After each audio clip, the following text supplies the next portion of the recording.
തിരുവിതാംകൂർ തെക്കൻ കേരളത്തിലെ ഭൂരിഭാഗ പ്രദേശങ്ങളും മധ്യ കേരളത്തിലെ ചെറിയൊരു ഭാഗവും ഇന്ന് തമിഴ്നാടിന്റെ ഭാഗമായ കന്യാകുമാരി ജില്ലയും ഉൾപ്പെട്ട നാട്ടുരാജ്യമായിരുന്നു തിരുവിതാംകൂർ.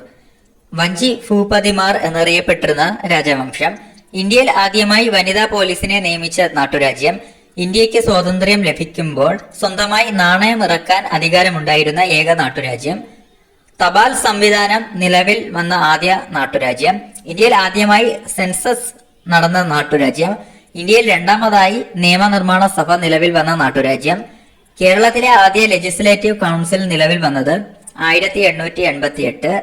തിരുവിതാംകൂറിലെ മന്ത്രിമാർ അറിയപ്പെട്ടിരുന്നത് ദളവ അല്ലെങ്കിൽ ദിവാൻ. തിരുവിതാംകൂർ രാജാക്കന്മാർ അറിയപ്പെട്ടിരുന്നത് ശ്രീ പത്മനാഭദാസൻ. തിരുവിതാംകൂറിന്റെ ദേശീയ ഗാനം വഞ്ചീഷമംഗളം രചിച്ചത് ഉള്ളൂർ. തിരുവിതാംകൂറിന്റെ പ്രധാന ആരാധനാമൂർത്തി ശ്രീ പത്മനാഭസ്വാമി. തിരുവിതാംകൂർ രാജാക്കന്മാരുടെ കിരീടധാരണ ചടങ്ങ് ഹിരണ്യഗർഭം.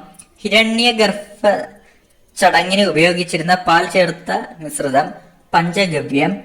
പത്മനാഭസ്വാമി ക്ഷേത്രത്തിൽ നിന്നു ലഭിച്ച താളിയോല ഗ്രന്ഥങ്ങൾ, മതിലകം രേഖകൾ. തിരുവിതാംകൂർ രാജവംശത്തിന്റെ ഔദ്യോഗിക മുദ്ര ശംഖ്. വേണാട് തിരുവിതാംകൂറായി രൂപം കൊണ്ടത് മാർത്താണ്ഡവർമ്മയുടെ ഭരണകാലത്ത്. 1956 കേരള സംസ്ഥാനം രൂപീകരണത്തോടെ ഈ നാട്ടുരാജ്യം കേരള സംസ്ഥാനത്തിന്റെ ഭാഗമായി. തിരുവിതാംകൂറിന്റെ വലിയ കപ്പിത്താൻ ഡിലനോയ്. തിരുവിതാംകൂറിന്റെ വലിയ ദിവാൻചി രാജാ കേശവദാസ്. തിരുവിതാംകൂറിന്റെ അശോകൻ മാർത്താണ്ഡവർമ്മ. കേരളത്തിന്റെ അശോകൻ വിക്രമാദിത്യ വരഗുണൻ. ദക്ഷിണേന്ത്യയുടെ അശോകൻ അമോഘ വർഷൻ.